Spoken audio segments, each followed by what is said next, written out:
And recording. Okay. We lost Brandon. She'll be right back. What happened to your? Just making sure he has everything. functioning. Cultivating one. The TV just turned off. Back on. Well, Kurt, it probably, It just got quiet. And now she's got it. yeah. Now somebody sign it again. There you go. Thank you. Looking for her. She's got to do her thing now. Yeah. Oh, baby. All right, call this meeting to order. Looks like we have all the members present today in person. And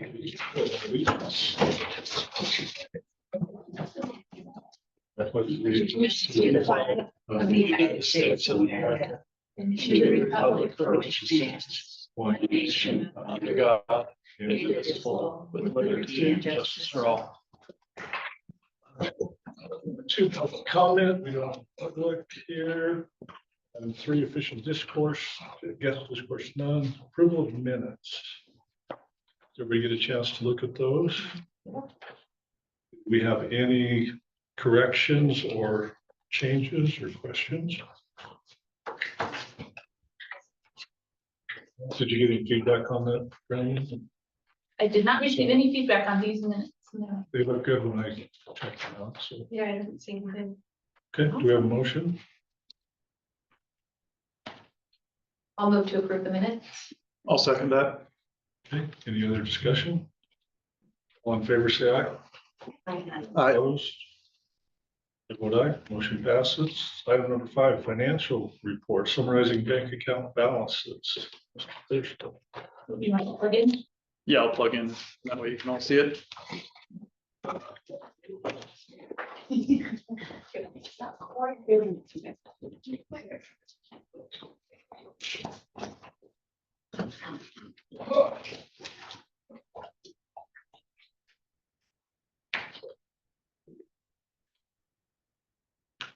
And is that, are we going over that document that you sent us? Is he going over that? No, he is doing just the general report and then I'll go over the document. Yeah, this will just be Bank account. income and outgo for the last month. Oh, we have somebody on the phone. Oh, wow.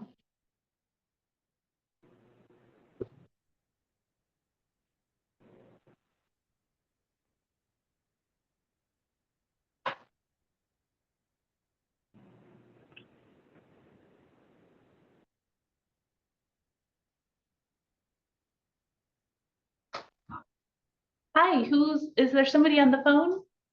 Yeah, it's Colleen down here in Vegas and Andrew. Well, hello, Colleen and Andrew. Welcome. Yay. Glad you're here. Well, yeah, we thought we'd listen in. All right. Well, we are on what number? Agenda item number 5. Hank is disconnecting his computer for the financial report. So perfect timing. Yes. Okay.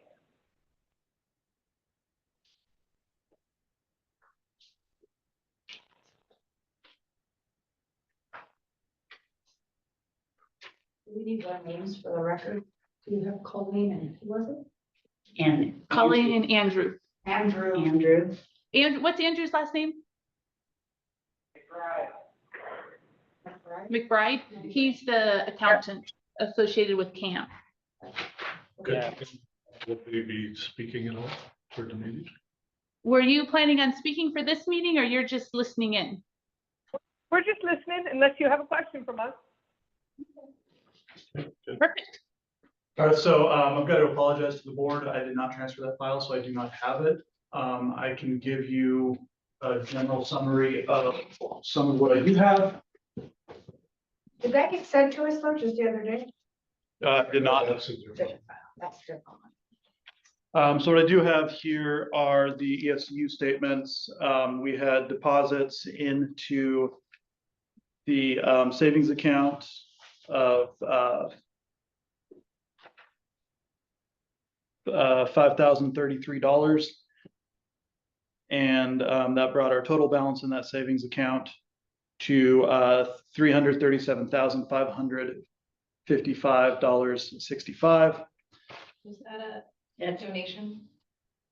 There was $1,000 that was donation, some of it was interest, and then some of it is classified as a year-end dividend refund, whatever that means. Okay. And then into the EFCU checking account, there was one check deposit of $4,000, bringing the ending balance of that to $58,080.83. I don't have a hard copy of the Nevada State Bank operational account. However, there was about, I want to say, I think did I give you that one? is that in here? Is that Is this that one? January? Yeah. Yeah, that's Yep, January. that's, So that's the hot. yep, okay, great. So I do have a copy of it. Thank you, Brenda. So an ending balance of $34,505.88. That brings our profit loss to a loss of about $16,000 for this month. When I get back to my computer, I will send that report out to the rest of the board. And we're gonna go over those, what we've spent, so you understand where it went. And Colleen, you're on the, you can hear me. This is Joe. I can hear you, yes. Okay. At what point will we need to transfer money to you? We're gonna talk Well, about that. Brian, Oh, we're going to talk about it later. Never mind. going. Brandon's going to answer that question in our down the line here. Okay. Okay. Soon. The answer is soon. The answer is soon. Well, I heard there were still 300 and some odd thousand. Soon it has to move fairly soon. And then Brandon, you said we just got a check, We did. We received $5,000 from. Dr. Colin and his wife. Well, that's really nice, you guys, because they have already contributed, Yeah, but last year. actually, I think it was even earlier this, yeah, exactly last year. Yeah. That's great getting we changed years. Yeah, we're a new option now, so people that were donating to others, like Boys and Girls Club or something else, are now saying, well, okay, this year we're gonna switch over to you guys, so that's very nice of them. Okay, so we don't need any action on that. Anything else on item A? We have questions for Hank? Okay, item B under financial update, motion to support the change of signers for the donation account at Elko Federal Credit Union. Okay, this one, we need a very specific motion to update the existing donation account. So, the motion that we had agreed upon in December was not quite specific enough. So I've come back to get the correct motion. The motion needs to state that the account will add Brandon Thron as a signer, remove Lisa Becker as a signer. Dorothy and Henry, can't be Hank, Henry Thurston needs to remain signers at EFCU. And Mark Paris needs to have eyes on the account, which he does not have. But that's not for the motion. That's, You have it all written down right then? yeah, basically that. Is this Why- for Elko Federal Credit Union? This is for the existing donation account. No, but I mean, who's requesting that? this- Oh, yeah, EFCU needs They- a they're the very ones who specific need motion. that. Okay, Yeah. that's why we're making the correction. Yep. That motion. And then two people other than Dorothy, Lisa, Hank need to sign the minutes. So Kim, Joe, or Fernando, two of you need to sign them saying that you are approving that this change is acceptable. Once the minutes are. Once we write the minutes. So then I'll get with you guys to get a quick signature So after Dorothy gets the minutes done. Does it matter that that would be signed before the minutes are approved by the body?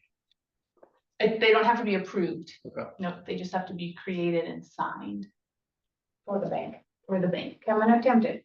So I'm going to make, just stated as written. You say that I moved. I don't know, because it went pretty lengthy with everything else and with your comment.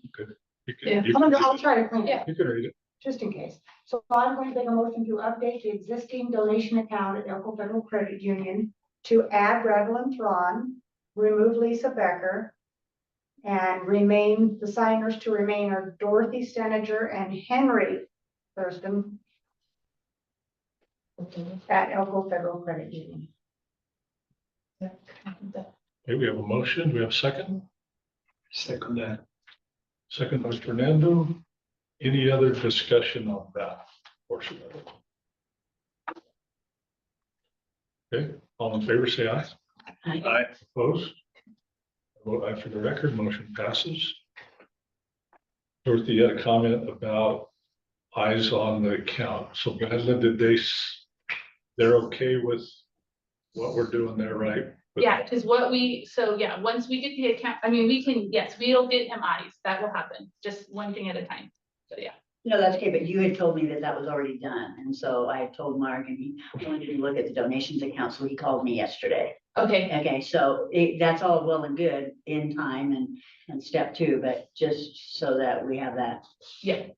So does he have to go, do we have to approve him somehow so they have it on record that? No, because he'll we- just come in through online banking and look.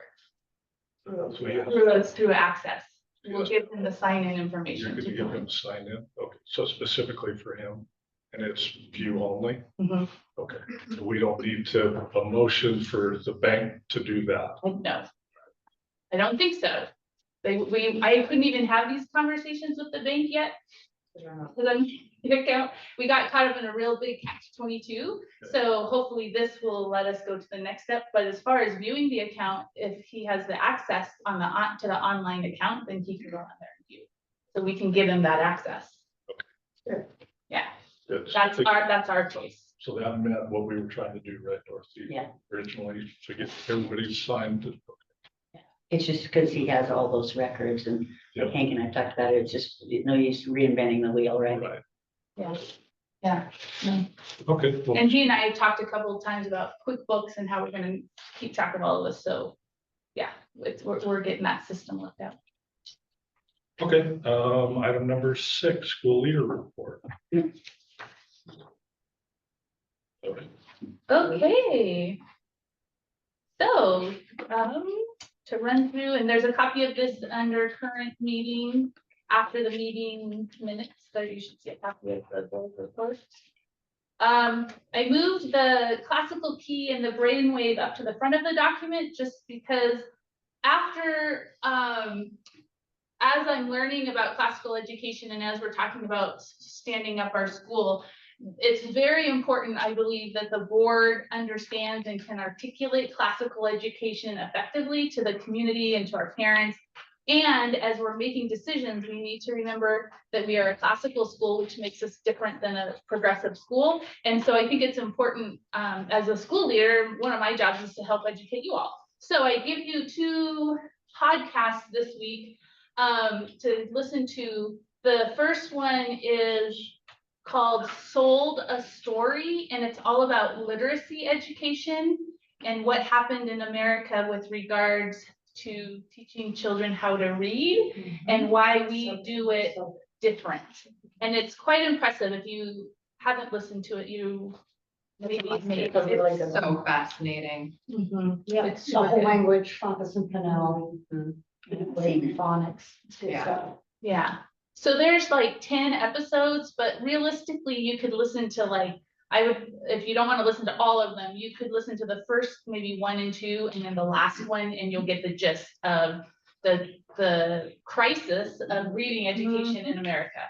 So that's super important because we will probably have some pushback, and we know we are going to have lots and lots of kids who can't read in our school, and we have to, that's a gap we have to fill fast, because if you can't read, it's very difficult to learn. So that's one podcast, and then this Hillsdale podcast comes out. They're usually shorter 20-minute podcasts on classical education. And that's the one that I was interviewed for yes, last was interviewed on summer. So if you haven't listened to that one, here's And even one this, about our school. this week while I was at just right now, somebody came up to our table and said, I heard about you on the Hillsdale podcast. So famous. You're famous. Yeah. Yeah, so that's another good one. It's one of those, like, if you just need it maybe in the background, just, and I think it's just getting us thinking about how is our school going to be different is very important. And on that note, after spending 2 days with classical educators, wow. So I attended the Center for Independent Research on Classical Education, CIRCE conference, and just mind-blowing the level that these people think at, and the things they have these kids doing and how they approach academics was just mind-blowing and so encouraging, but also like, ooh, like we've got our work cut out for us. So I'll share with you more on that later, but just made some really good contacts, met a couple other Hillsdale schools. There were quite a few Christian classical schools there. So they use different curriculum than Hillsdale, but all interested in educating in the kind of the revolution of education. So super You encouraging. have to give us one example. I know you're gonna tell us, you said later, but. Oh, so for instance, one example, so math and poetry, they have their students, and this is high school granted, but we're gonna have one soon. They have their students, and I can't remember the poet exactly, but there's a poem, and then they analyze the poem for how many times nouns and verbs and adjectives are used, and then they do an analysis, and then they compare that with a modern day poet, and then they have to come up with a conclusion of how language has changed. And it's this beautiful interconnection between math and literature happening at the same time. So students are seeing like this interwoven connection instead of English, math, Yeah. right? So the statistical analysis. Yeah, so they're learning like statistics, they're analyzing the poem, they're talking about the poem, they're talking about the math, Learning grammar. learning grammar, Well, reinforcing, Historical, they're looking, and then, right, they're looking at the historical poem, they're looking at a modern day poem. I mean, it's just like so many levels happening. It's like, this is so cool. That's awesome. So like just this beautiful weave. And then like, I didn't even know, I mean, I am a scientist, you guys know that, but like they have PhDs in like medieval writing and Greek mythology. And I was like, I didn't even know you could get a PhD in that.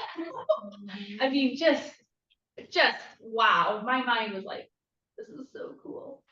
So different than anything I've ever experienced, especially like I said, I'm a scientist, and so I come to it very different, but just, I highly recommend, and maybe this is something we can think about, like next, every February, Great Hearts is a classical group out of Arizona. They have a big conference in Arizona in February. And so maybe as a board and a school leader, maybe next year we plan for some of us to go down there together and get exposed and learn and that kind of thing. So cool. good, that was a good example. You had me curious when you said that. Yeah. I don't wait to hear about it. I'll keep sharing, and I'll keep sharing tidbits as I go through my notes and reprocess everything. Let's see. So the other thing about fostering education, classical education, our classical essence came out in the magazine, Everything Elko, and that was lovely how they gave us our ad right next to our article. And the next article is due on the 10th, and it's already the 5th. So I'll be sending out an article for review here in the next day or two, and we'll get that one turned in. I like the visuals too. So The whole nice. design was nice, the coloring was nice. They did all that. Yeah, they did a really nice job, and it was a good article, great article. Super good. Leadership team, nothing to report right now. It's just Amber and I, and we're just clicking right along, getting our processes in place. Same with support staff. Instructional hiring number 4. So we did post on Indeed on January 21st, and as of today, we have 25 teacher applications. Wow. However, many of those are from the Philippines. So we'll have to investigate and think about what that might look like. But we do have several that are from Elko or the West Coast that are interested. So I will be looking through those this week, and my goal is hopefully tomorrow to maybe start making phone calls to set up some interviews.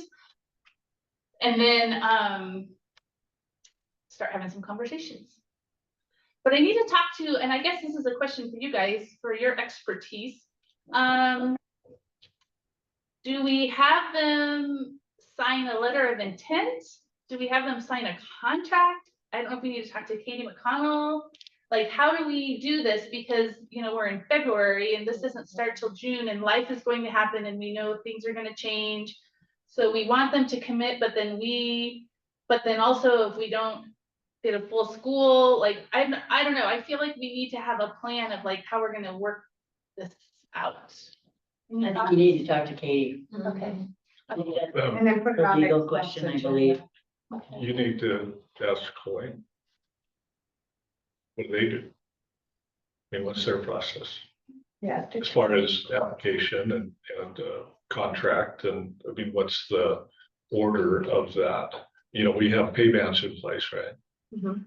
But we Well, that- haven't finalized the teacher contract language, or have we? No, we haven't done. We need to have that on the, probably the next agenda. We should have a draft of teacher contract. We don't offer till we've done all the vetting and to make sure they have a license and. Oh, yeah. All that good stuff, so. And then obviously my preference would be the more local, the better for the elementary.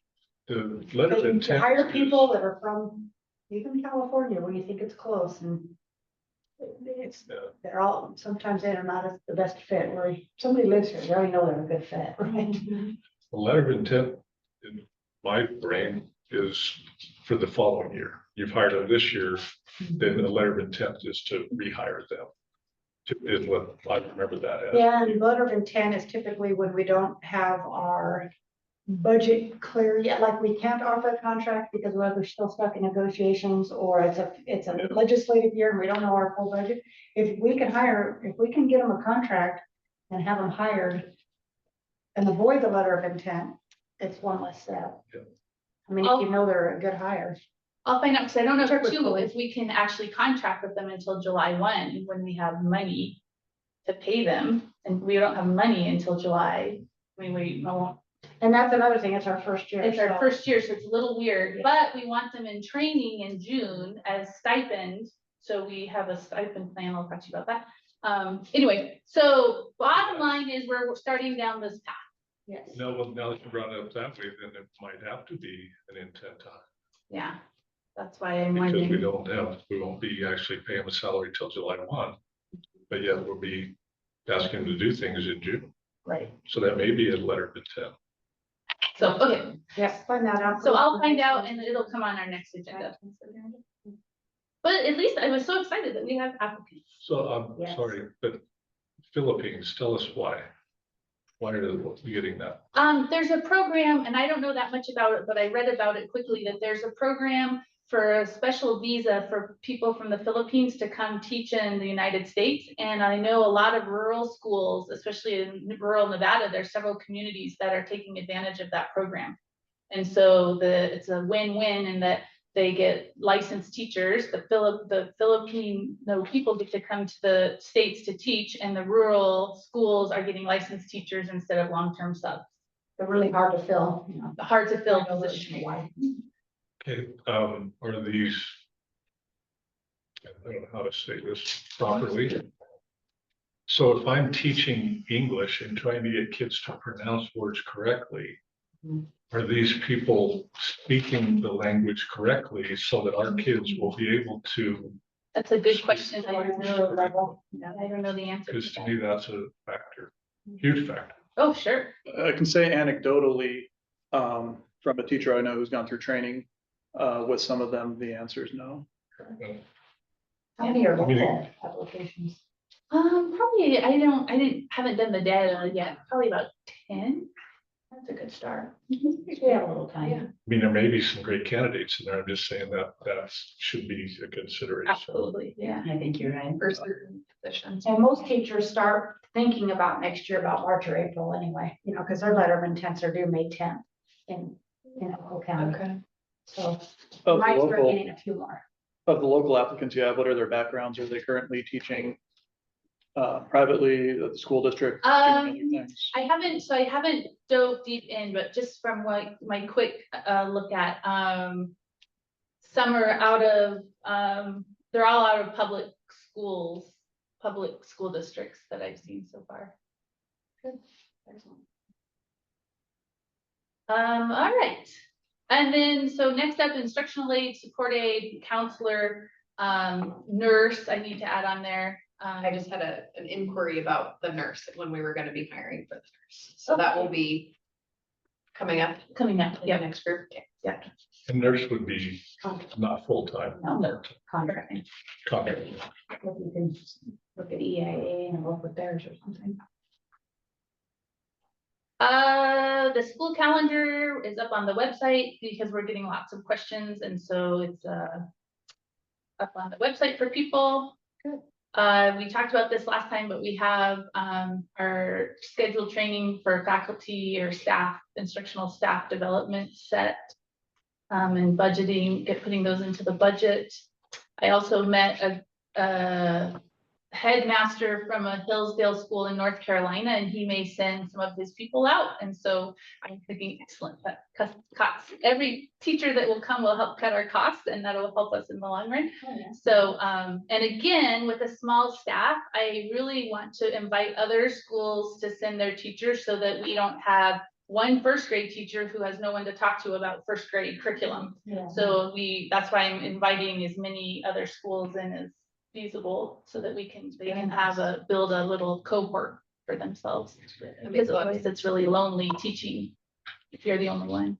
Mhm. With regard to parent communication, so MailChimp is up and running. 94 addresses have been added, increasing with each application that Amber receives. We have received our first Spanish application, that came in through the Spanish application, and then Fernando helped Amber translate email so that we are communicating with this family. So that's exciting. And that's happening. So I have a question on that. On our website, do we have a Spanish version up? Of the application? No, of the website. Oh, Yeah. not of the whole website, no. That Be a did, good that idea. came down. When we first built it, we had Liz put a toggle, a Spanish Oh, English maybe toggle it at is the still on top. there. We did that from the very beginning. And I just haven't looked at it. I just want I'll double check. I don't know. I haven't seen it. to pull it up. If you're connected, Oh, yeah, big kid. you know, and maybe a landing page when it first opens, it says for English here, Spanish. Oh, here, yeah. There it is. Okay. Super exciting. Are you there? It is. Now we're That was the talking. new chat GPTs and those things you can translate. Yeah, I think she just did, it's just Unbelievable. Google Translate. Yeah, it's amazing what's out there. Yeah. Thanks I've a lot. never paid attention. Yes. Well, now you can point people to that. Better stuff over it. Yeah. So, okay, yeah, so that's good news. So that's encouraging for a variety of reasons. School handbooks, relationships, I think everything is going status quo, good. Budget, we're gonna talk about here when we get to the next agenda item. State testing requirements. So, this is one of our to-dos that I'm working on, but I'm getting confused because kindergarten assessment is changing. So Bergantz is the old standardized test that was used, but supposedly that they're not going to use Bergantz, but then in all of the documentation from this SBCSA, it's telling us Bergantz, and so I'm waiting to get some clarification on that. And other state testing requirements and what that looks like and how we as ELCO, Nevada Classical Academy, ELCO, justify our assessment plan and what that's going to look like. So I'm starting those conversations with SPCSA because we want to have that be ahead of that so that we know what we're doing. Marketing, we have postcards that are just almost done, that will be sent to over 3,000 people. It's gonna be huge. We have radio, thank you guys who went and did the radio, I heard that happened. And then we have the flyers that are in the works. So, And are you gonna have the half-page flyer and the full-page flyer? I had a friend of mine said that EIAA had put flyers into their preschoolers' cubbies. And so she's gonna take some for us and put them in the cubbies at the preschool, once we get that half-page flyer. Yeah, that's a great idea. Yeah. How many preschools are there? Let's start to. Because college has one. There's quite a Yeah. few. There's you. Quite a few. Amber has a list that she started to Good track. flyers to all of them. Yeah, to get them all in I there. also heard that the EIAA, their waiting list is extended to 500. So I mean, there's more got than to that. be More than Yeah. that. Almost 700. 700. I'll be done. Well, it's, I don't think we can have any. So when do they do their lottery? I don't know. Later. April, I think. Yeah, it's later than ours. Because I would think after that's when we'd get applicants too. Mhm. I've been thinking, can we start doing some more targeted marketing that says basically like you could be on both lists? You can, you can apply for both schools. You have to think about how to say it, but I wonder how many parents go, well, I already have my kid on the other one. But they haven't noticed that there are 100 kids vying for the same seat. Yeah. And so if we target that, hey, we are also doing a lottery, and just because you're on the other list doesn't mean you can't be on ours too, or some better way to say Interesting it. thought, yeah, good thought. I know a lot of parents personally who've been on that wait list for a long time, who have all their kids on that list, who track the list like crazy. And for a lot of them, they just want to get out of the situation that they're in. And so, Maybe think about the proper verbiage, right, yeah. and then that's something maybe we can practice like through social media a little bit and see what kind of traction and response we get, and then maybe that can be a radio, something that a line that goes into the radio once we kind of practice it and see what it feels like. Yeah. I think you would lean into the lottery system. Like, as you all know, charter schools have a lottery system. And, not all children make the cut.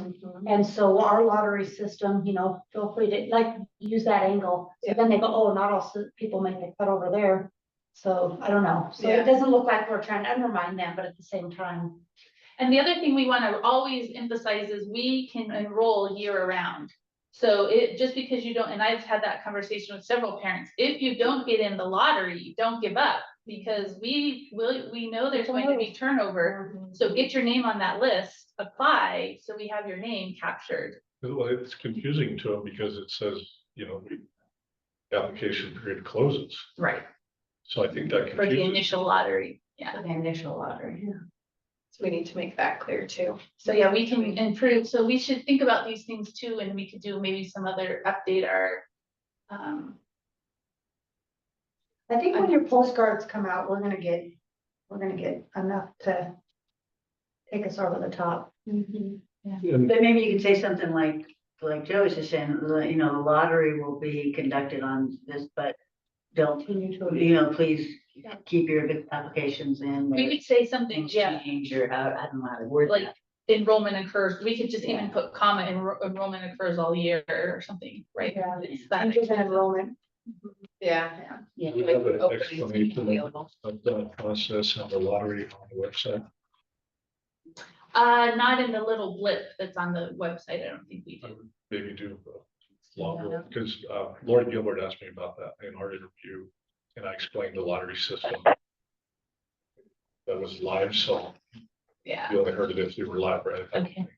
But that's, maybe have that explanation directly in there that, it's enrollment's ongoing. We will take this group. If we need the lottery, we'll do the lottery. Some classes we may not need the lottery, right? And from that point, so after March 1st, we're enrolling people. And if in June, now all of a sudden we go over, they're just on a waiting list. They're not, we don't start a lottery in June. Oh. So they need to understand how that works. And I think a lot of parents who have been on the other wait list for a long time, they watch. And so they've blazed this trail for us, at least with some of the population. The people know that they just keep watching to watch their kids' seat get, closer and closer to the top. And then part about siblings too. So if You know, if one of them gets put in first grade, the third grader, you know, that they start at the top. They're automatically in. But if the first grader didn't make it, then the third grader does, the first grader is automatic in, right? They're on the list because we don't bump out somebody else. Right, they go on a siblings list, Yes. which is different than the general list. So there's a lot of explanation there. That I think if we can have parents have access to that, that Yeah. might save a lot of phone calls. All right. How many applications do we have now? 74, here's the latest data, And how many students is the maximum number? 126 maximum. That's Our 10%. target's 113. Yeah, 13 is our goal. 10%. Required to have 90 by June or 100? 100. So these individuals that are the 74 that we have, they do not participate on the lottery. Or the lottery only happens when we reach 124. No, No. by grade level. By grade level. Oh, I so, see. so kindergarten, we intend to have 2 sections of that. So that would be 44 plus 10%. So it's at 30 right now, so we don't need one there. First grade is 22 before we need a lottery, and it's close. So we anticipate first grade probably going to have a lottery. Yeah. If you look at second grade, we may not have a lottery. Second and third, you know, depending on how many more we get in the next bit. So I see. the problem is we talked about, well, maybe we'll do a combo second and third. Well, that's too many kids. We'll get more. So we hope Good. to target that, you know, people put their kids in a school, once they're in a school, they don't typically want to take them out. So they'll start them in a school. That's why kindergarten numbers are high. Mhm. I really think what Lisa said earlier is critical, that we try to target that idea that you don't have to, you can apply to both schools. Mhm. Because I think that's huge.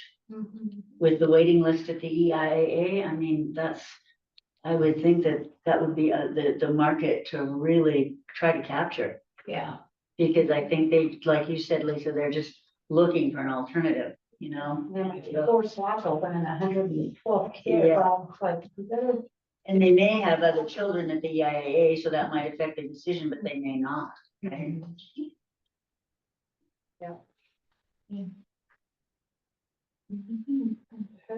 Yeah, the timing is kind of important, right? So Yeah. once their lottery's done, people need to know they can come here if that's Yeah. their first choice. This may be their. So,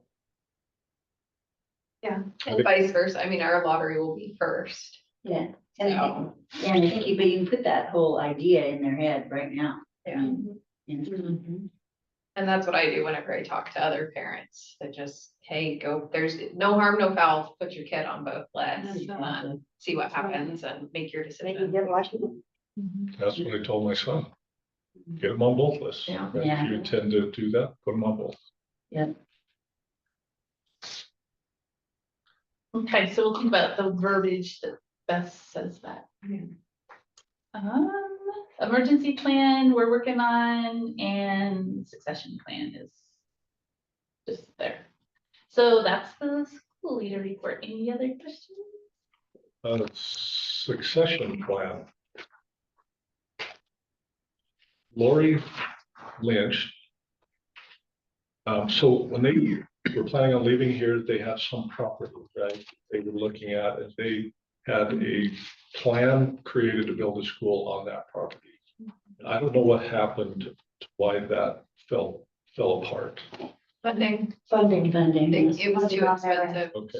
Yeah. So then that property went up for sale and somebody else had intended to buy it, and that has now fallen through. That property is available, and we said we could use their building plan because they've already created one for school for that property. Just so whoever's doing the succession plan, come in. From CAD. Yeah. Just out of East Park. Was that part? No, that would be a good choice. So just something in the back, because you're on the succession plan committee, so Facilities, is that what? Expansion. Yeah. expansion, Expansion. whatever. Okay, well, that's. If you were sending In the back of your people to mind. look at, Yes. like, Yeah, I don't know what their floor plan looks like. I haven't seen anything. well, that was great. Yeah, I'd be happy to take a look at it. Hands on.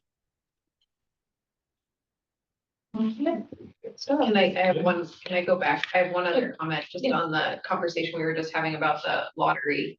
And I wonder if, Ashley Perkins would be interested in doing like an Elko Live with you, where you guys talked about what charter schools are and what it means for the community, and maybe there could be sort of a joint effort, and then you could both talk about the lottery system and how it works. I love it.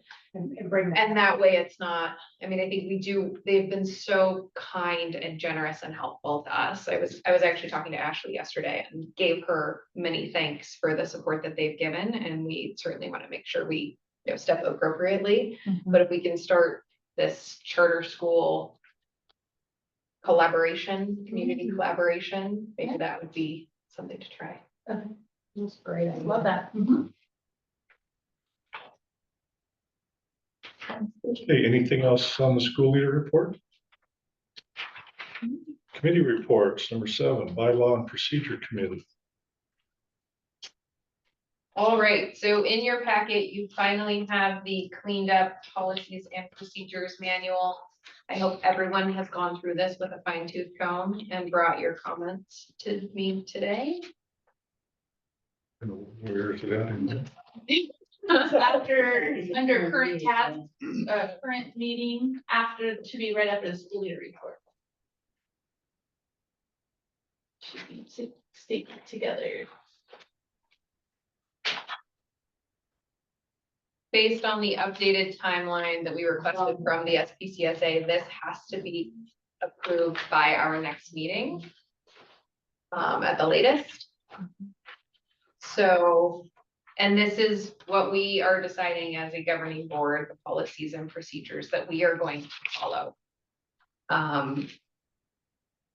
So everybody around this table has a duty to look at it very thoroughly and make sure that you're okay with everything that's in it. 2 specific questions. One is related to, it says somewhere in here that our annual meeting is going to be in June. And I don't know if that's when we want to have the annual meeting. That was just something that was already populated in here. Meeting or board retreat? Is that the same? You're talking about the same thing? No, those are not the same thing. What's the annual meeting? The annual meeting, every year there has to be one annual meeting, and that's where we vote in the like officers. For the state. Yeah. I remember that. Okay. Versus the retreat, which is a different time. And in our bylaws, we said there would be an annual meeting, but we didn't give it a month. So we're not bound to anything within the bylaws. Okay, so the annual. Is there any month, typically like a typical school board does it in January because they have elections. And then they sworn in January and then they determine who's gonna sit each role, but we're not gonna be in that position, so we can do it anytime. No, this was in June's just prior to the fiscal year start. So I don't know if that's, So then you could approve the budget for fiscal year. That makes sense. well, yeah, what months do we approve? March is, Budget's in May is final budget approval. And I don't know, I mean, you're just looking at roles on your board, that's the annual meeting for Fiscal year is from July 1.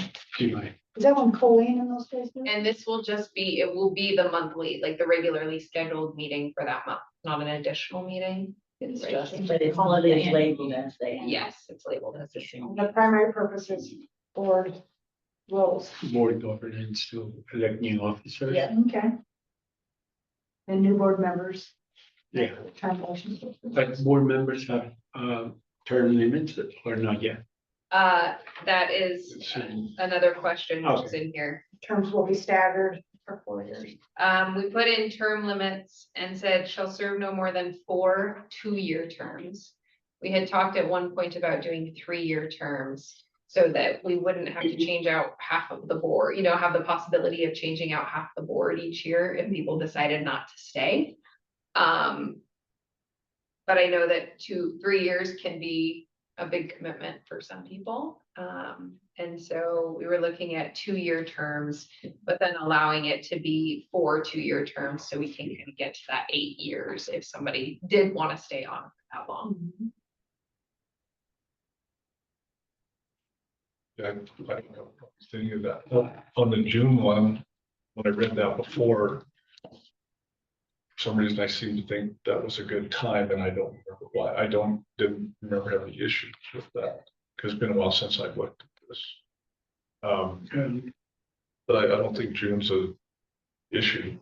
When does our school year end? Understand that'll change year to year, but generally. Beginning of June. First piece of first. So that could be a little complicated if there's end of the year. Well, my thinking is that we'd like to have this, especially if this is gonna involve voting in officers, have this as far as we temporally can away from the beginning of the new school year. But I don't think it makes sense to do that during the end of the previous school year. One of the things like that's a good idea is your contract is due the end of June. So you would have a brand new board, potentially, new officers determining your contract, when it probably should be determined by the people you've been working with for that year. July. So June may maybe January. January. Maybe middle. January's fresh. That's what you're thinking about it, because that's where every elected official is getting, making that shift. Beginning of the year. It's easy to It's a remember. good fresh start too, like they were in and so that's year. Either January or March. Flip side of that is, it's in the middle of the school year. You're Yeah, changing That's what I was board. gonna say. Do we want to change out the officers in the middle of the school year? Well, when's your contract? You have to sign it at the end, in June, like the 1st of June or end of June, or what's that? It's through the end of June. Okay, so how Not about for the 3 meeting, years, the but- board, the annual board meeting just gets, our regular meeting is the first Wednesday of the month. So it would be the first Wednesday in June, right? So that would cover it. Well, unless, Because we're. because we'll probably go to one meeting a month. We're probably not gonna. But that's always gonna be the first Wednesday.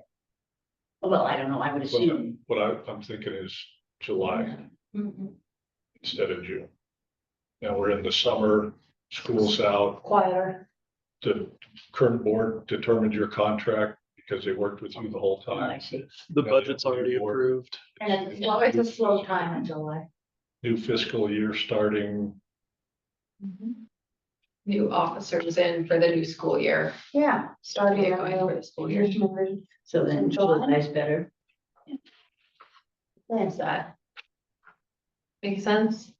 Sure. I think there's always arguments for any of them. Exactly.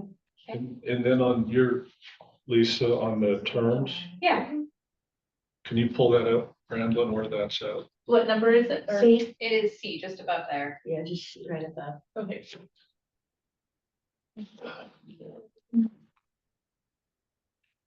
When I read this before, I don't know if I wrote a note on it, the staggering, we don't really define what that is. So It just that's no means more. we're not gonna create a new board in with everybody having a 2-year term starting the first year. So like this board can't have all 2-year terms. There will be some 1-year terms or some 2-year terms. Well, that's already kind of starting to stagger because people come and go. Yeah, exactly. Okay. Again, you just want to reduce turnover. So you're not losing all your institutional knowledge all at once. with a 2-year term, it could happen. It could The happen. typical You boards could have a lose half 4-year the term, and then they're staggered every 2 years. So if these 3 are going off, these 4 are staying on, kind of thing. 2-year terms are short terms. They are very short term. But it says no more than half the board shall be up for election. Yeah. So it'd be every other year, like some of you guys are locked into 3 and the rest are gonna be next year at 1 year, so it's always. Yeah. Staggered. And that doesn't mean we're gonna rotate people off. People No, might stay because they can do multiple terms. ideally, because you people who stay 4 to 6 years, ideally, some. Yeah. Just to keep the institutional knowledge. Originally, You can we say 8 had years if you want to. three-year terms, so it could be up to 9 years. And with a 3-year term, then you're only electing a third of the board each time, each year.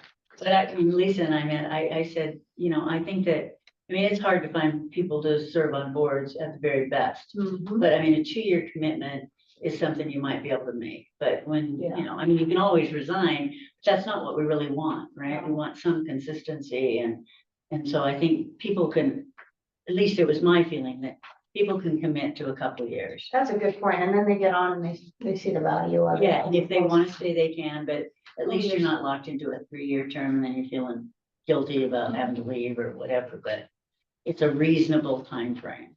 To easier yourself. Is that intended to be consecutive or life? Life sentence? So if I serve 8 years, I'm done for life, or if I serve 4 and come back on the board later, You can do 4 more. yeah. Is there a rest period between? You can. We could just say no more than 4 Consecutive consecutive terms. 2-year terms. So they could come back 10 years later and Yeah. do it again. Yeah, if they, you know, I mean, people's circumstances change, you know, I mean, it might- You want to come back? And to Dorothy's Yes, point, well, it's probably hard true. to get people. Right. And if we don't want to stick ourselves in such a corner that we have a really hard time getting board 4 members. consecutive. yeah, it's like, you know, like Rex says, the library board has term limits, but our congressional delegation does not. I mean, Exactly. really, are you kidding me? What we did at the boys, we were supposed to manage some of the board, we created a advisory board where members who wanted to still have their service on the board, they will move to this advisory board, who was basically a way to maintain those people that were involved, Yeah. that were from the beginning. The ones that already did finish their 8 years. Exactly. Yeah, so we They- can cross that bridge.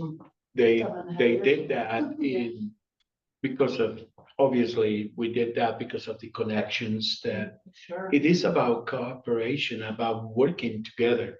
It's not about keeping the way I see it, and thank God that the board agreed with it. It is that we want everybody to be involved with our agency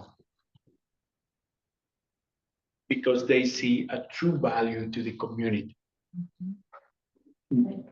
Nothing else. And some people are gonna see those values and are wanting to stay. They're gonna stay forever. You know, so we have to figure out a way on how we going to keep those people involved. Sure, if it's successful. Yeah. You know, you're being successful and then you turn it over and now you're not. And you have people that would stay that. And things will change, but that feeling of the feeling of people to feel needed, that my words, my input counts, it's what it really makes it. Now, self-board evaluations are very important. Targeting specific individual, we all know that, you know, targeting specific individuals for our needs.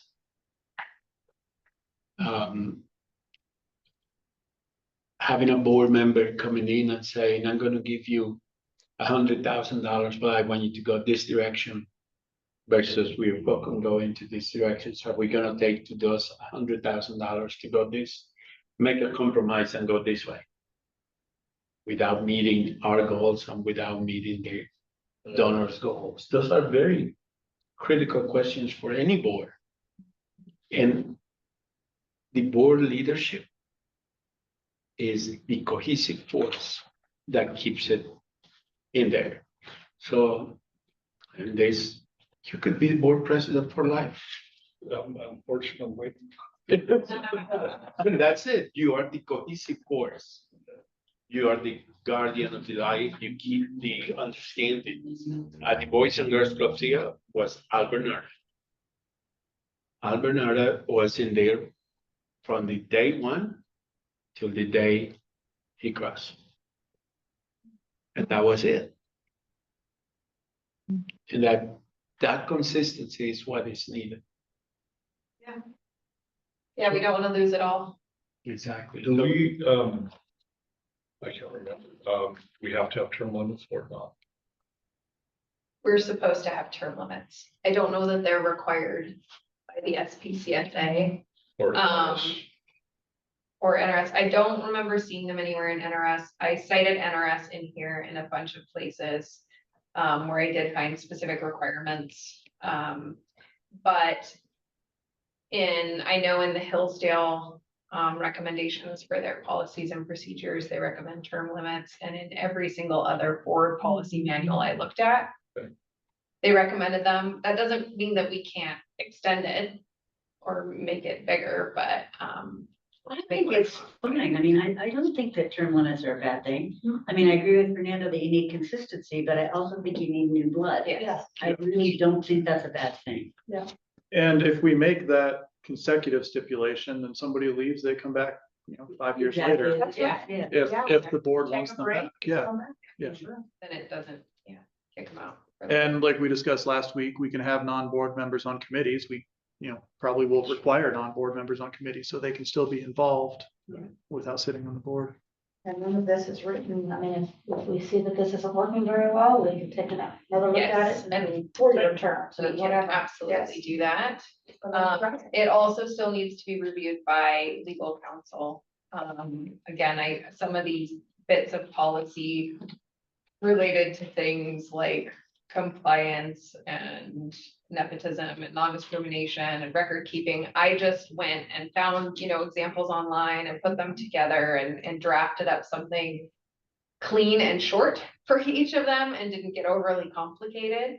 So I know that we need to have Katie look at them, but this is part of why it's important that this board reviews these policies because they are our policies and we have to follow them. Brandon, can you go back to where we were? So just one thing I noticed, just to clarify, if it's interchangeable or not, but it talks about directors. I noticed that in a few places, so it's like, so right there, board member has expired, or when a board member resigns, the remaining directors shall elect a new director to fill shouldn't that be members? And I noticed it in other places in here, it's like director and member are. Probably, Change. we just pulled this from. And yeah, So we you're should right. go And just through that all sentence needs to directors. remain We use consistent. governing board. However you want to use it, member or director. Remember we had those. Because we're not directors, and school districts have directors. We'll just change all the directors Yeah, to members. the members, that's it. And it's there was one down a little farther, she was scrolling, I saw directors, so it's. Well, like Just you to have the the dot. NCAA board of directors, you're going to change it to governing board. Where are you at on that? Just number 3 in the board membership. We had that challenge when we wrote the application, is all the semantics of governing board, board of directors, school board. President, chair. President, chair, and like we stuck with governing board throughout our Yeah. whole application instead of board of directors.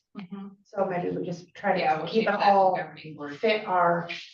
We went round and round on that, and then school leader versus principal, remember all of that? It's Really been a long challenging. time. Because we pulled from different Mhm. things to Yeah. blend together and one called it one. So we're not gonna, and we call it a board chair, not a board, Not president. yeah. So maybe we can clean all that up. Rex didn't like me being called the president. He didn't care. No, he said that. I don't like it either. I like chairman better than president. Oh, yeah, he did. Yeah, right out of the gate, the board of directors by the governing board. I don't know. Okay, so hopefully as everyone's had a chance to go through that, I mean, she gave us a lot of opportunities to do so. I think she's done a really good job. There's a little language that needs to be made consistent it needs to go before legal counsel. Mhm. So we should have a motion to approve it with those changes. To send it to legal counsel, or do we just want to send it there without a motion I don't think we need a motion for legal. Until we get it, until we get do it? we want to wait till we get? Yeah, I feedback think we from need to legal send it counsel? and then, Back Yeah. over? so I think we should just reserve action until the next meeting Yep. and I'll send it to Katie and. Fix it. Sounds good. We'll make I think the edit. It's ready to go there. Yeah, I'd also like to make sure everybody looks carefully at section 3, which are the governance policies. The board management delegation. This is the section that outlines the expectations. expectations and the responsibilities that we are, the powers that we as a board are delegating to the school leader.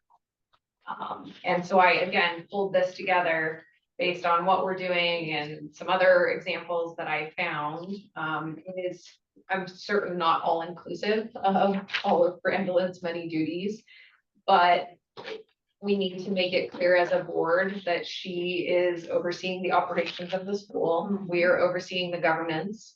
And as such, we have given her the power to do all of these things.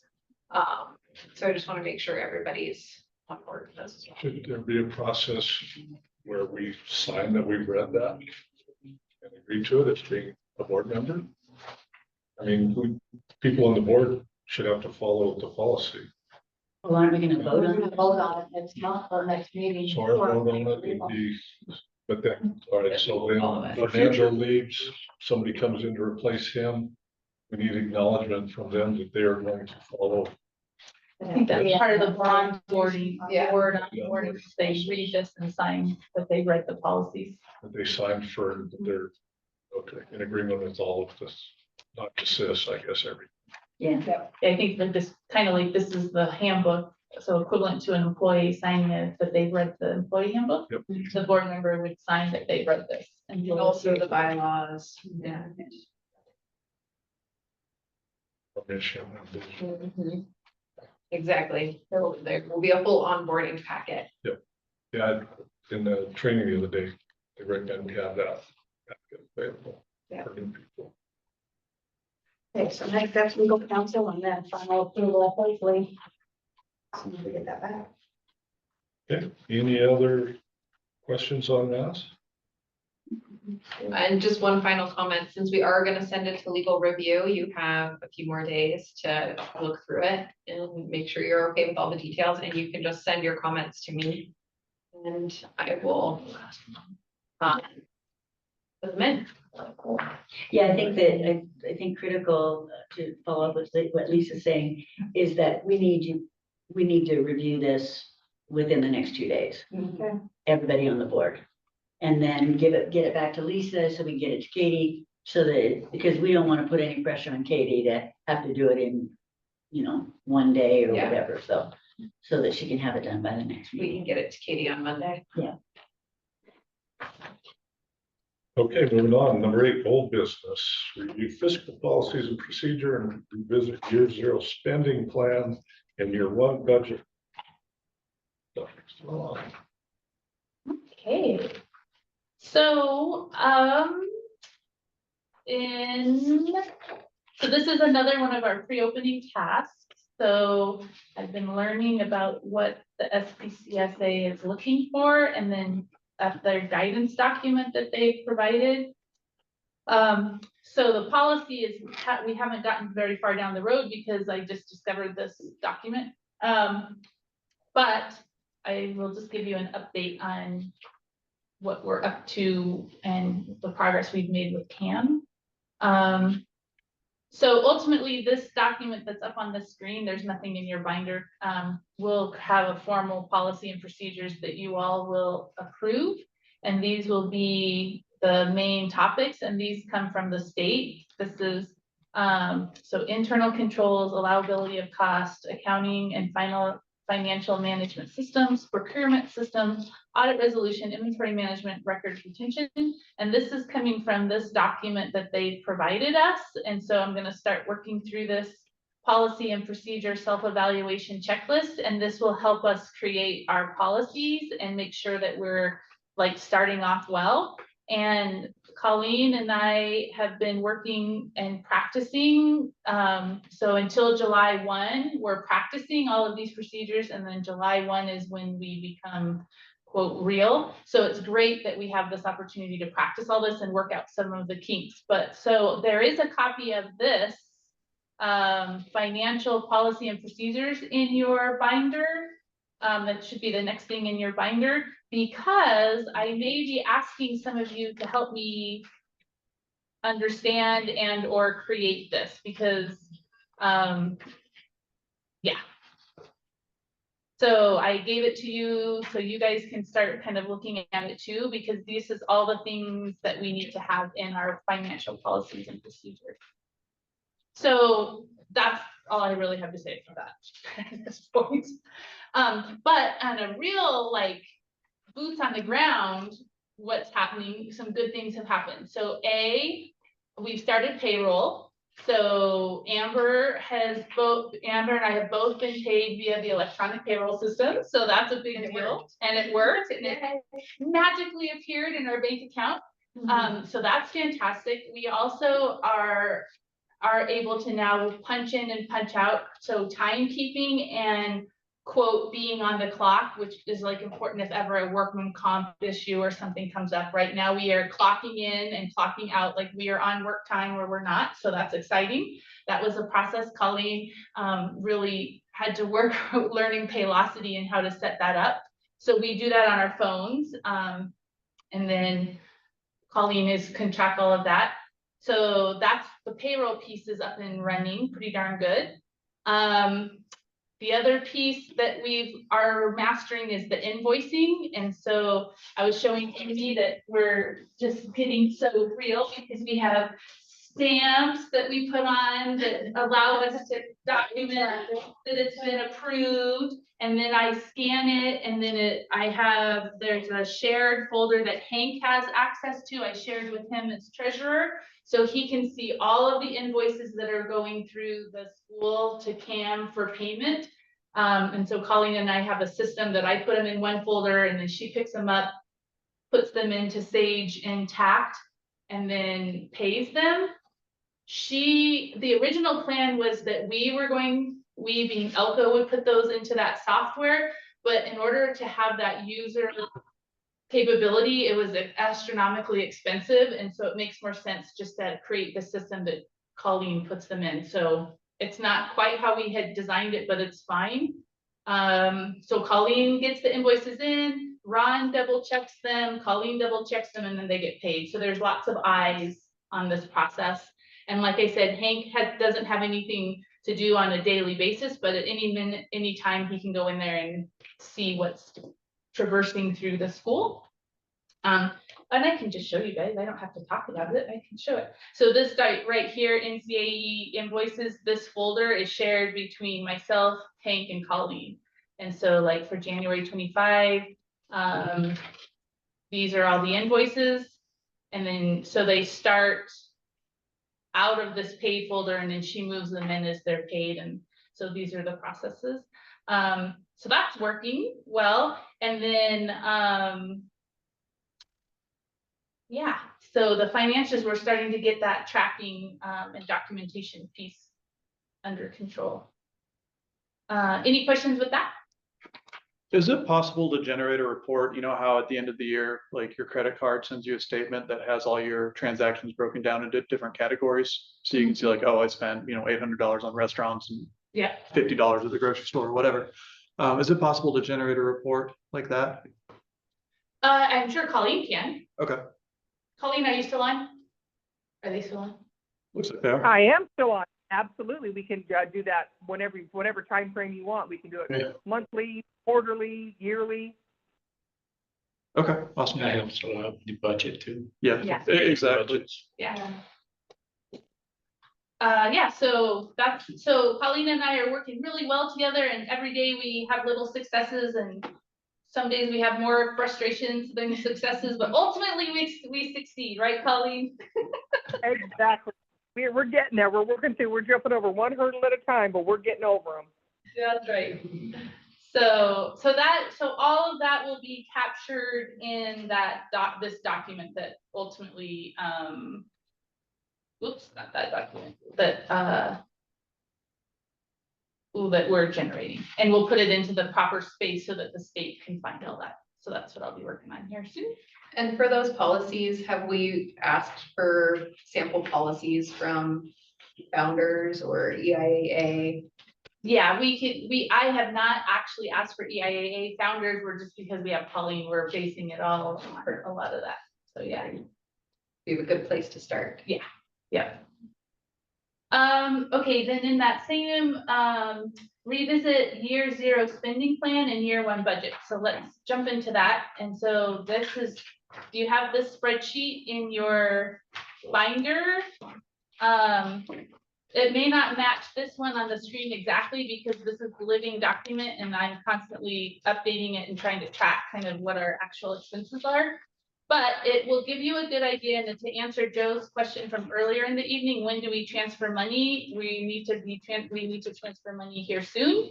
So let's just start at the beginning so we're all on the same page because we haven't looked at this for a while. So this is, I'm tracking as we go real time. So October, and this is for the Nevada State Bank operations account. So in October, we started with $100,000. We had one expense for $2.50 for our paper statements. So we had an ending balance of 99,000. So November, we had payroll, my payroll, we had some marketing expenses, we had travel expenses and general office expenses. And then these statements down at the bottom are just general ideas so you can understand what they are. So we ended November with 85,000. Then December, we had my payroll, contract services, for a painting consultant, the lease, I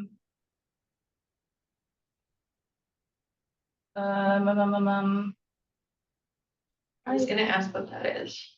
Why is that? No, that's not. Oh, that's in the. Oh, this should be Cam. It's in the wrong. Okay. I was like, what? That's Cam numbers. I know those numbers. Thank you. Let's just move them up here.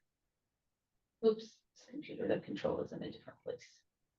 There we go. Now it makes sense. So this is the catching up with CAM invoices, marketing expenses, utilities. We're starting to track those now through this operational account. So we're down to $57,000 at the end of December. Payroll increased because now we're paying Amber. This is the monthly expense for CAM now that we're all caught up with the invoices that we were behind on, utilities, and then some general office expenses. Again, we purchased a computer for Amber, so she has a work computer now. We're getting our network up and running. So here we go. Now is when to answer, like I said, Joe's question about transferring money. February is where we are now. So these are the numbers that are italicized are the projected numbers and that I'm just planning out. So increase again in salary as we have a full month of pay for both Amber and myself coming out of this account. Oh, here, let me do this. Let me split this so we can keep track of.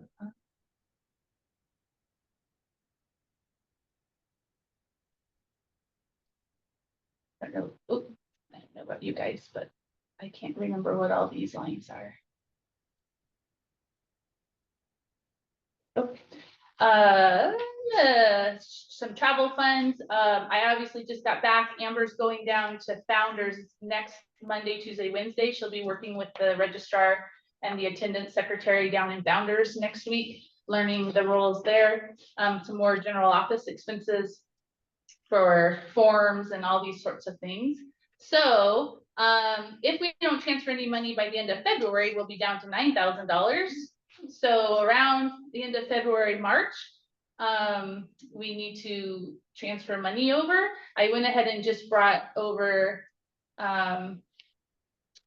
300,000-ish because by then we should have our tax exempt and we can start purchasing all the instructional supplies and the furniture and that sort of stuff and start planning for that delivery into the building. And so that's where these major expenses happen. The rest of this is pretty minor compared to what that's going to cost us to outfit the school.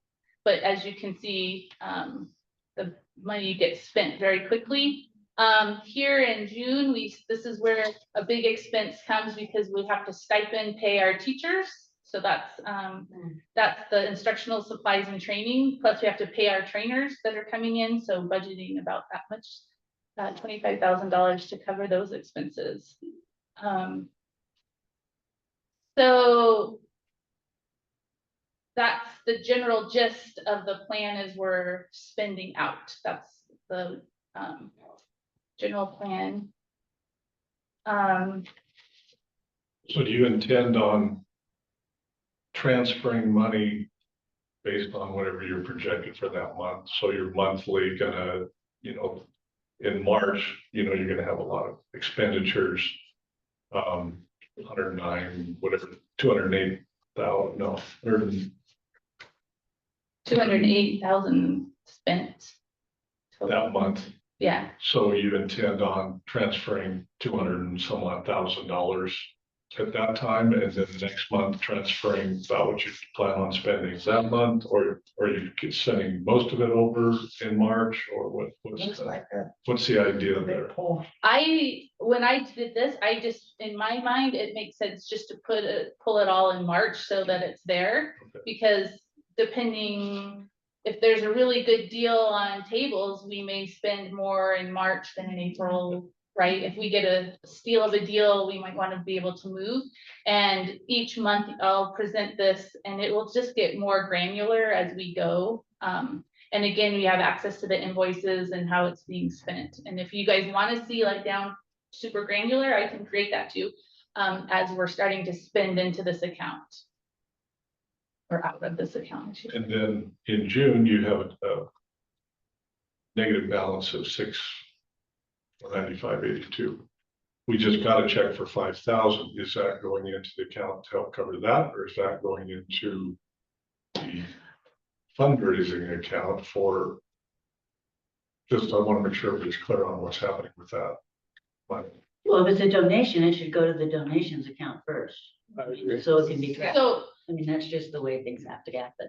yeah, so we can't be in the red.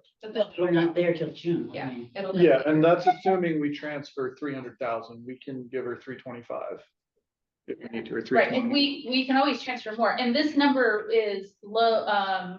Yeah, this number I brought in is not actually reflective of the recent donations, and there's more money in that account than what I put here. This number here is an old number Okay.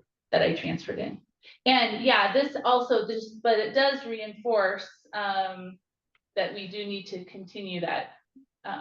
So we have, it might be wise to continue having a fundraising and donation plan so that we have unrestricted funds that can be used to support the startup of the school.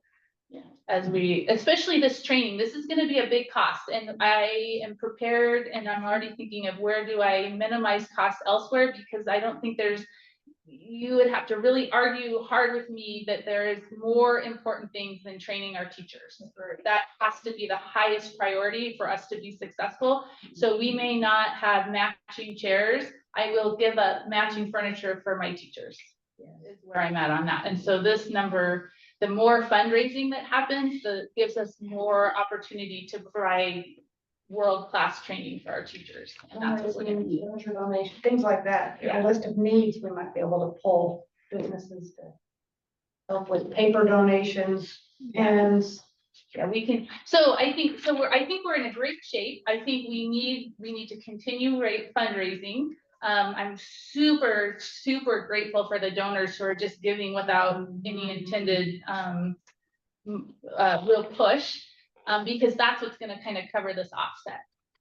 But so my plan was to talk to Hank here in the next few weeks and get that money transferred over so that we can have it in the bank, and when the opportunity arises, we can start capturing good deals and things like that, and then we just have it planned. The other thing I did want to talk to you about down here, we're going to have a little bit of an marketing expense.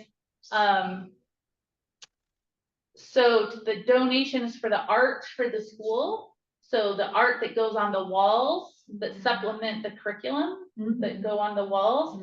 So there's an art team that has started working on selecting the art. And if any of you want to be part of that, just let me know.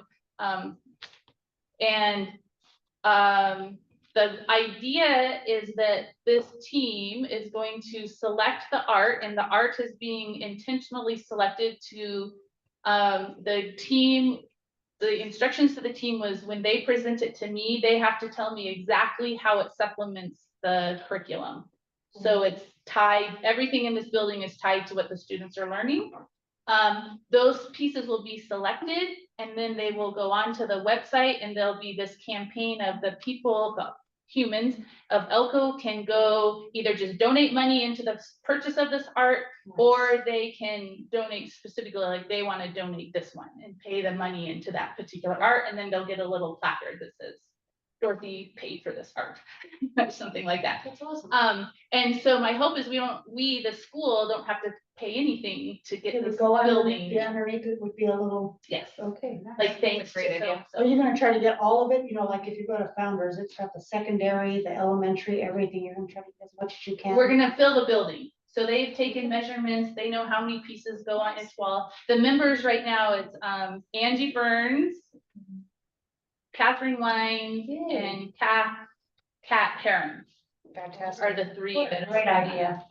And they are Yeah. working like mad. Yay. You picked some good ones. Yes, Yeah. you did. So- Excellent. Wonderful.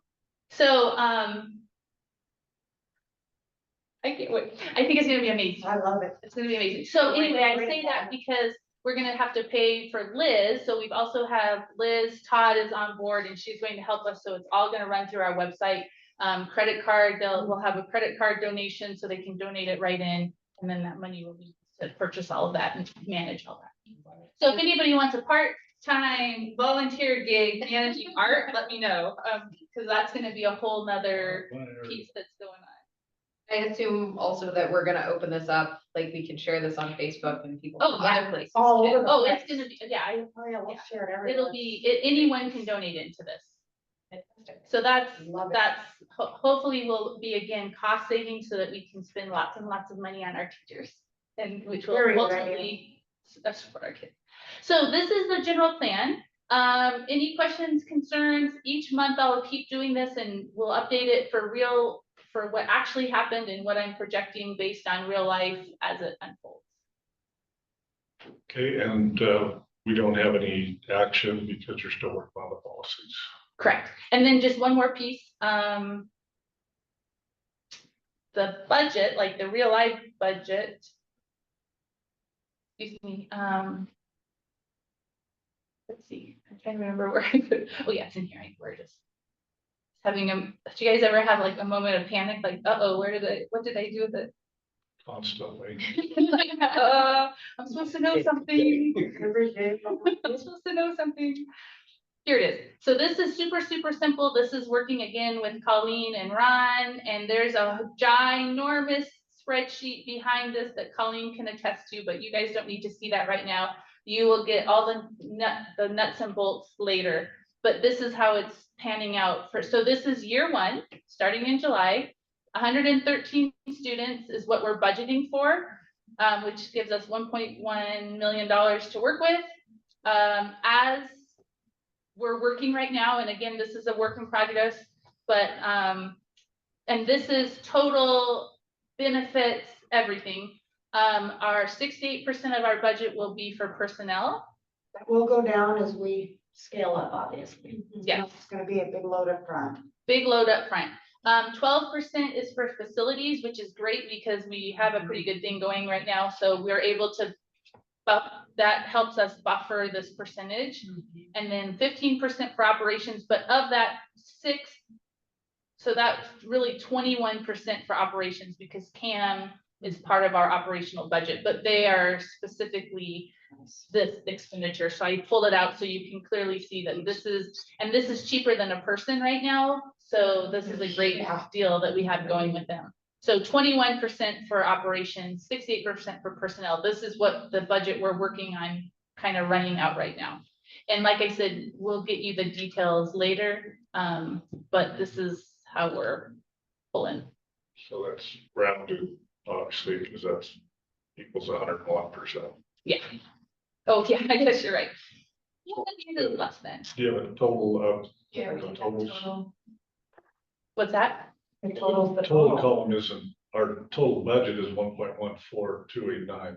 Is that the total of those four? Oh, items? yeah, I don't think I've ever checked that goes like that. It does, I'm sure, because the percentages. I percentaged them out, so I think it works out, yeah. But that's our, the total over there is our budget. Right. I mean, we It's need, the total so of the expenses. that's it. Yeah, what's the total of the expenses? You sum that up. I'm sure that's the breakdown because the percentages are over there. I Yeah. mean, you know, It's this is window. that. So This is- you've taken the Wait, total, what breakdown? you've taken the total budget, the income that we can expect, and you've broken it out by those percentages. Correct. Where did those percentages come from? Good practices for successful schools have 60% budget or 60% personnel, 20% facilities, 20% operations. but with our small population means we're gonna have more in. Yep. In our personnel for the first 2-3 years until we start growing up, and then that will balance it out to 60-40. 60, yeah, 60, 20, 20. Ideally, you want to be about 60-40, but we're gonna be top heavy for a little bit with personnel. Just because of our sizes. Yeah. I think year 4, isn't that when things start? That's when it really, Every year though, Year- the second year we have 2 first grades and 2 kinders, and that's gonna help, all of that helps. Year 4 is a very pivotal role for us for the budget. That's where either we're in the clear or things go horribly wrong. We're gonna be. We'll appreciate your optimism. well, your Just force- practicality, right? your Yeah. force adding facility and. That's right. Administration and different, stuff. But in between that time, we're looking at sites, we're doing some fundraising, And this is where this becomes important. So we're going to live off 113 students. But if everything goes as planned, we will have 126 students, 10%. right? And so we are going to have more income than what we're living off of, which will allow us to have more wiggle room when year 4 comes. Right? We're gonna be wise with our income that we receive, and we're going to live less than our means, right? So that we can prepare for our future and that we can have that transition happen, hopefully. Well. So, and again, I can give you details as Colleen and I and Ron we are feeling really good about the personnel. We worked at that pretty good. Now we're working on the nitty gritty of operations and where this will be spent out and how. Educate me on this. Personnel and operations is what we consider direct services. Meaning, To kids, To like kids, teachers. correct. Yes.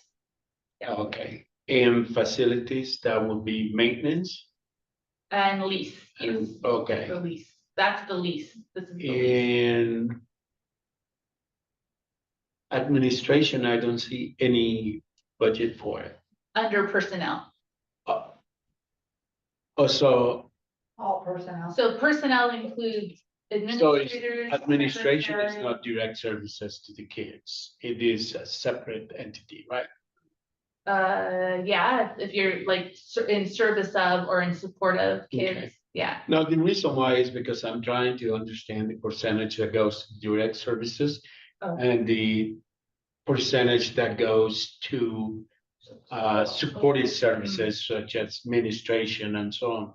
For example, at when I left the Boys and Girls Clubs here, we had 84%, almost 85% was on direct services to the kids because 15% of my time I had to be with the kids. Right. That was considered direct services, but the other 85% of my time was considered the administration and so on. Right. So it was very clear for people to understand, and especially when you have a donor Okay. that they are used to see black and white. just in a pie thing, just break it down into, this is much for administrations, this is direct services, Mhm. there is support services. And I'm thinking, for us, this is okay, but for our donors, I like what you're saying. Yeah. Okay, our I'll- donors stand in front of that and they wanna see. I just wanna see how much of the $100,000 check I'm gonna give you Goes to is gonna kids. go to the kids. Gotcha, okay, I'll work on that.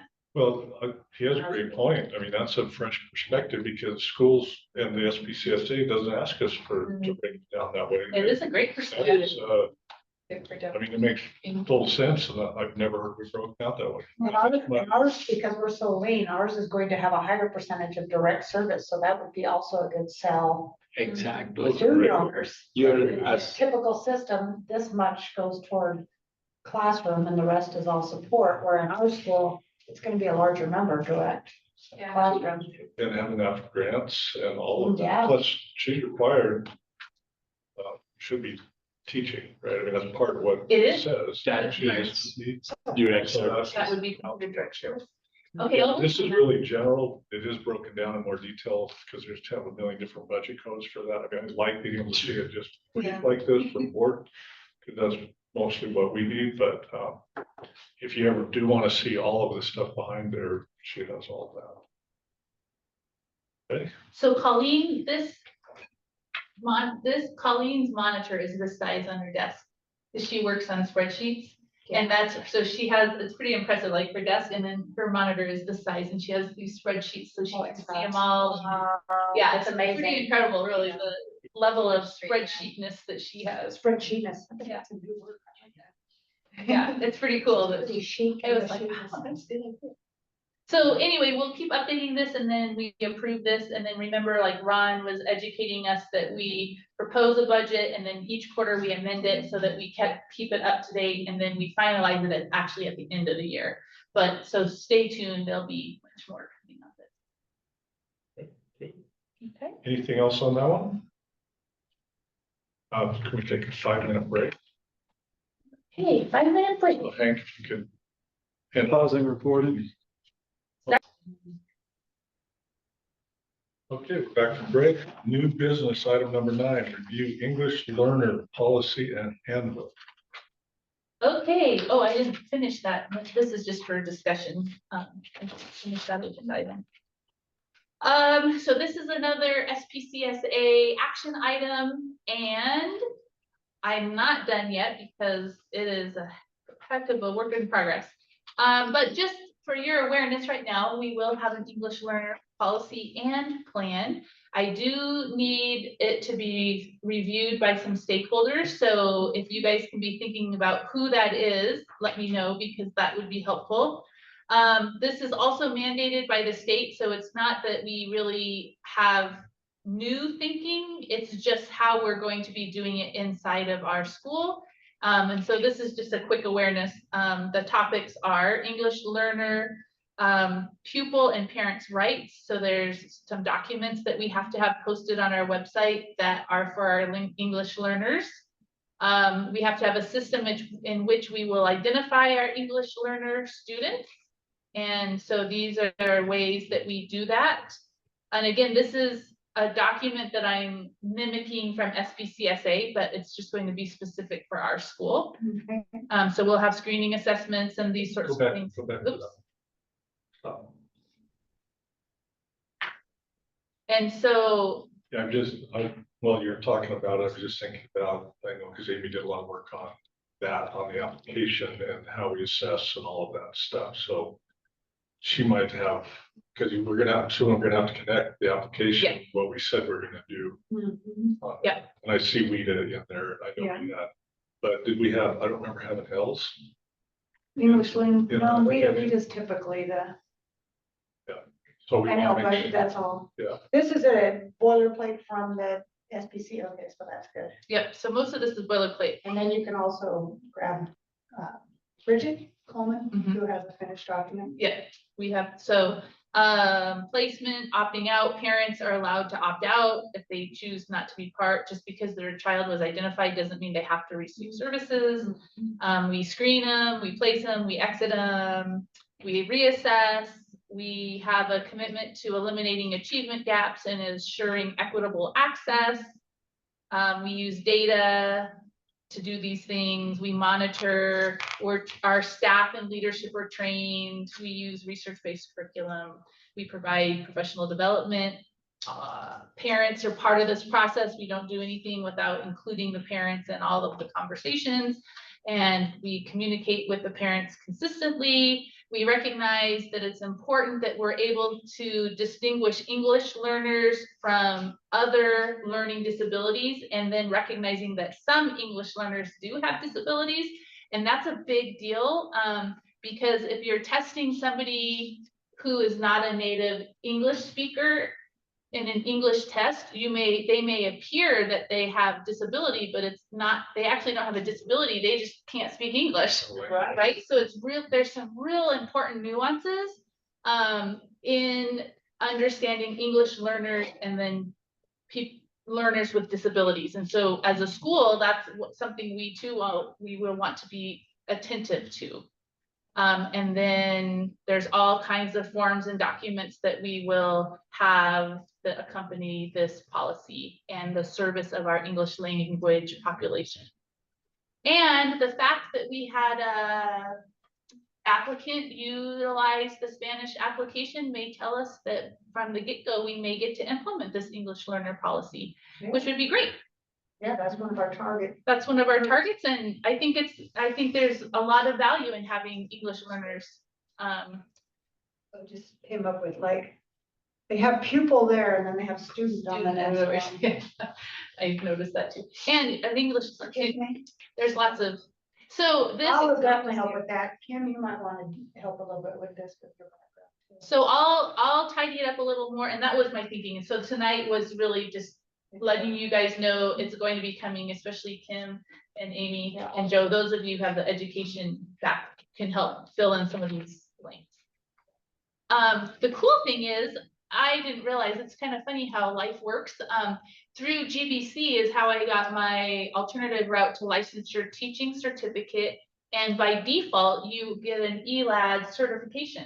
Oh, so you have So I have one. I will have one, yeah. That was kind of cool, because at the time I was like, what does a science teacher need this for? But I've actually really enjoyed all of these English learner classes that I've taken, and it's like just broadened my perspective and my understanding so much. So I'm really thankful. And then when I was doing this, I was like, wait a minute, that's fantastic. So it's kind of really cool how it all works because out. in our application, that was one thing we said is for, if somebody has to come in with some type of.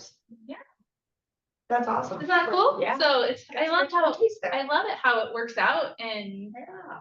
I think, like I said, because of my exposure and I really have kind of a heart and a passion, like this is kind of cool stuff. We can do good. We can do good at the school on this. Yes. I think this Well, will be what's good. interesting is they're all English learners, right? Well, that's my argument. I Yes. can't tell you how many times I said, I think we are all technically English learners. Teachers that get the training and learn how to scaffold and provide all those extra supports. It's not just the EL learners, all the learners all benefit from it. It's the same strategies. Yes, great strategy. All Good strategy. That's where that training is so powerful. Yeah, it's Yeah. such an eye opener.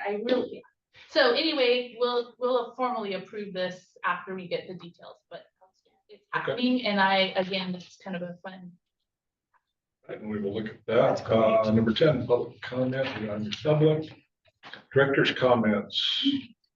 Anybody think you have anything? I do have something. So this will have to be agendized next meeting for action, but to let everybody know, we don't have to stand up a bunch of committees this year. We received training from the state and they made it, we were under the understanding that these committees were required. No, it's almost the opposite. The state strongly advises we do not stand up committees in our first year. And on that note, we'll have to agendize that next meeting as we already created those committees. That was on my list too. Okay. We're talking to Brad about making sure that's on there. It was a big relief. Oh. Really, we still have those things to do. We're just doing them as a board more than branching a lot of things out. Yeah. Well, So I think that's fine. There will be some things we may want a subgroup for. but it's not a requirement from them to have to do it that way, so. And that's what I was gonna say, it's just that along those lines, because of what, Hank and Lisa and I were here together and we were just like in heaven. But, Watch the the, recording and but- it's obvious.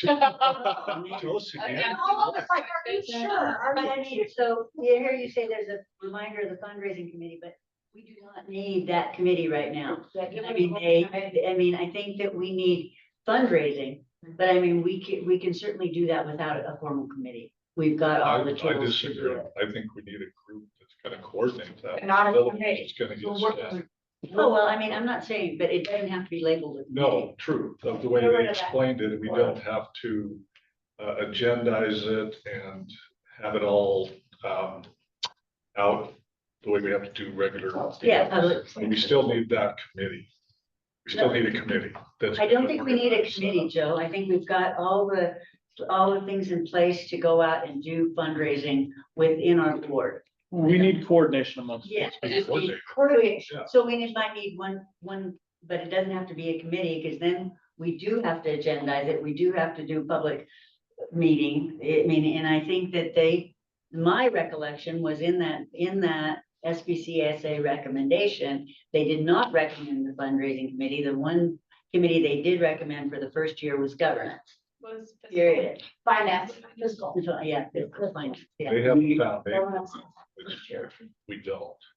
We could just have work teams or come up with a name, whatever. We have one person who's, in charge of fundraising, and they talk to people as they need to talk to people to get the job done. And they can pull a group together. The thing is- and bring it up. No, we do have to be careful pulling a group together to avoid a quorum. Yeah. Yeah. That's right. Not be subject to open meeting. Yeah, 2 people and Brandon. The thing is that fundraising is strategic, Very. and if you have to have minutes, public comments, then a lot of your secrets will be put out in there. That's right. Our donors have ours to be protected at all levels. If they give us $10, or if they give us $1 million, they always have to be protected. Let's say, for example, the Hank comes here and decides to give us $250, but he wants to remain anonymous. We have to protect that. The donor, you have no idea how many people are in this town, and well, you probably do, who can help us. But if you put their names into public, Yeah. they would move backwards, because I don't want everybody hitting me every time they see me for money. And our biggest donors in the founding board, both asked to remain anonymous. So I mean, the minute we have to make this a public meeting, we're asking for trouble, I think. Is that what you're saying? 100%. Yeah, I don't want a public meeting. What I'm saying is it has to be coordinated and there has to be a strategy. Because if I go decide, well, I'm gonna go ask somebody for money and they give me $1,000 when Hank already has a strategy to go talk to them to get 50,000.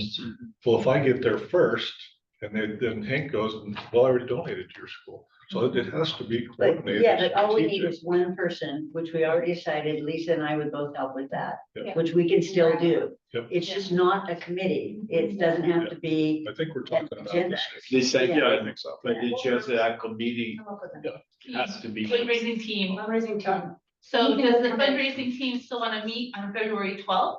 well, it doesn't really matter now because we don't have to post that.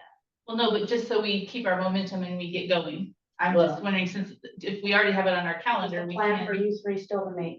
Lisa's been working on it. Okay. I've been working on what? Remember you were gonna call me about, Oh, yeah, Yeah. but I didn't. she's working on it. It's between them. Thank you. Eventually, we'll figure it out. So it's not a board committee. So this is no longer true. Number 12? Meet on the 12th at 3 PM. It's This not is not a an committee. agendized committee. It's not, Yeah. it's So no. Those who are So just. no, let's not, because that's not a great time for me. And it So- cleans it up, that we're no longer Yeah, having it's not- committees and. Yeah, I just want to say, like, for the record. Yeah, like, for the record, there will be it's no not happening. fundraising committee meeting that time, Right. that day.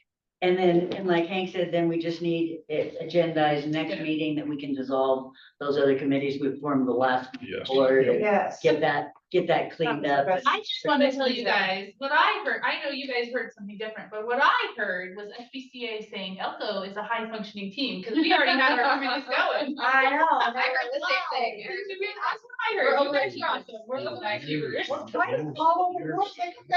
I heard, Yeah, I heard people Melissa break- say, breaking rules don't over bite here. off more than you can chew. I loved everything, and they were like, are you people crazy? It was I awesome, was like- like, yeah. That's really good. Anything else? Hank? No, sir.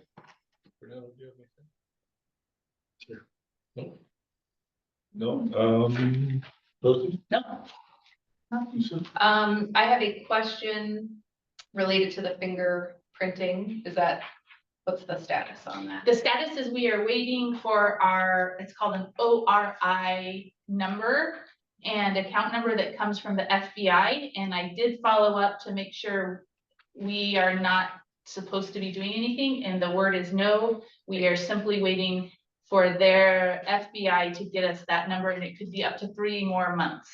Okay. So Sounds great. we're documented, it's documented, and we are not, we're doing exactly what we're supposed to do. Fantastic. Yeah. Process. And then my only other comment is related to, I was looking today at bills in the legislature. There are a few that could potentially impact us, but nothing that looked particularly concerning. So a couple of bills drafted to particularly impact charter schools or looking at the SPCSA and their structure and their voting members and that kind of thing.